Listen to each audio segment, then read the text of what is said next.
Hi, I'm Tami Utley. Today we're going to be doing a lace cake with gelatin. So I'm going to be showing you how to make lace, and I'm going to be showing some gelatin flowers. Some of the things we're going to need for this cake is I'm going to use my pasta machine.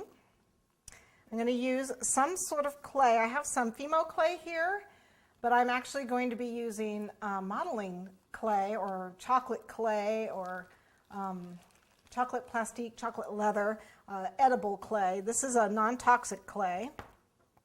And then I've got a ball tool. I've got a 6mm pearl mold, rolling pins, spatulas.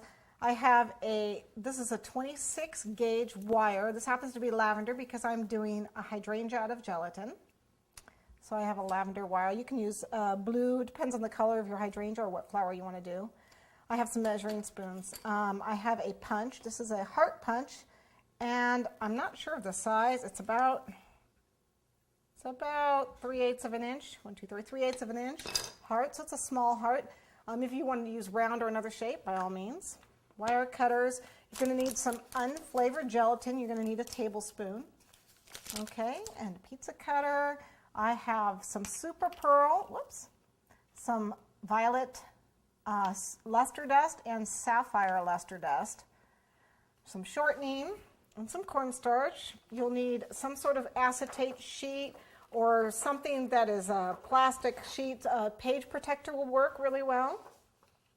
Assorted brushes.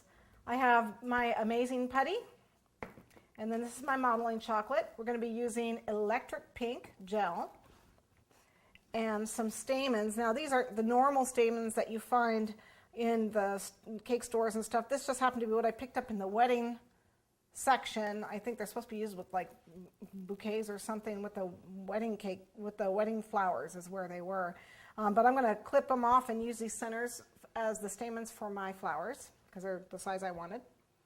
I also have some 24 gauge wire and a ruler. And you're also going to need some sort of lace. The lace you pick needs to have a good, needs to be a solid lace. It needs to be something that's got some substantial fabric to it. You don't want something that's so thin that it's not going to make a good mold because you're not going to be able to see the lines. So you want something that's got a little more fabric to it for its intricacies here. You can see that we do have some thin pieces in this lace. If you look, there's some thin parts right here, and of course right here. We will get those to come out without a problem in our lace mold. However, you don't want your entire lace to be something like that. It just isn't gonna, it's not gonna work up real well.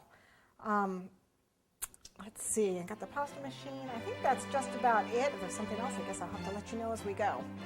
So let's go ahead and get started.